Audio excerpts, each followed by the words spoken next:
नमस्कार सगळ्यांना, पुन्हा एकदा माझ्या नवीन व्हिडिओमध्ये तुम्हा सगळ्यांचं मनःपूर्वक स्वागत। तर आता उद्या 30 डिसेंबरला सोमवती अमावस्या आहे। तर आपल्या हिंदू धर्मामध्ये सोमवती अमावस्याला खूप महत्त्व आहे। या दिवशी भगवान शंकराची पूजा केली जाते।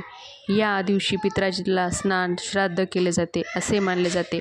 या दिवशी काही खास ठिकाणी दिवे लावल्याने लक्ष्मी देवीची आपल्यावर कृपेने धन प्राप्त होते।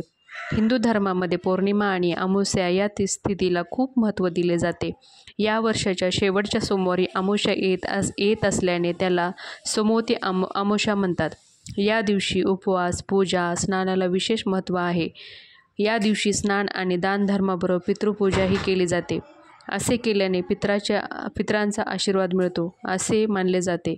याशिवाय ग्रहदोष, पितृदोष इत्यादीपासून मुक्ती मिळते। याशिवाय सोमवती अमावस्याला काही खास ठिकाणी आपण दिवे लावल्याने पूर्वज प्रसन्न होतात।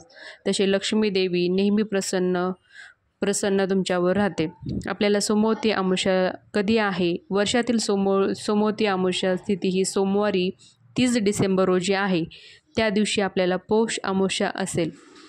तिसरी सोमवती अमावस्या वर्षातील 30 डिसेंबर रोजी पहाटे 4:01 पासून 31 डिसेंबरच्या रोजी 3:56 पर्यंत आहे। सोमवती अमावस्याला या ठिकाणी आपण जर दिवे लावले तर आपल्यावर पितृ प्रसन्न राहतात।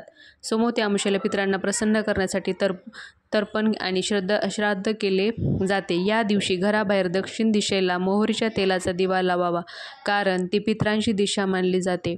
तर असे केल्याने पितर सुखी होतात आणि सुखसमृद्धीचा आशीर्वाद प्राप्त होतात। पिंपळाच्या झाडाला काय करायचे? अमावस्याच्या स्थितीला पिंपळाच्या झाडाखाली पूजा करणे शुभ मानले जाते। धार्मिक मान्यतेनुसार पिंपळाच्या झाडावर देवी देवतासोबत पूर्वजांचाही वास असतो।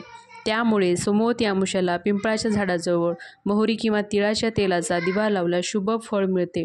घराच्या मुख्य प्रवेशद्वारावर तसेच तर लोक रोज घराच्या मुख्य दरवाजावर दिवा लावतात, परंतु सोमवती अमावस्याला मुख्य प्रवेशद्वारावर मोहरी आणि तिळाच्या तेलाचा दिवा लावला तर धार्मिक मान्यतेनुसार असे केल्याने लक्ष्मी देवी प्रसन्न होते। यामुळे सकारात्मक ऊर्जा येते।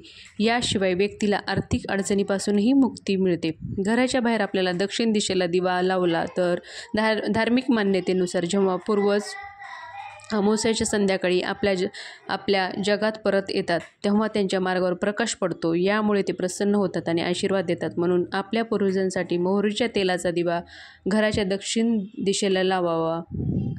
अशा प्रकारे तुम्ही सोमवती अमावस्याला जर हे सगळे उपाय केले तर नक्कीच तुम्हाला याचा फायदा होईल आणि लक्ष्मी देवीची आपल्यावर सदैव कृपा राहील। तुम्हाला आजचा व्हिडिओ कसा वाटला ते नक्की कमेंट करून सांगा। तोपर्यंत धन्यवाद।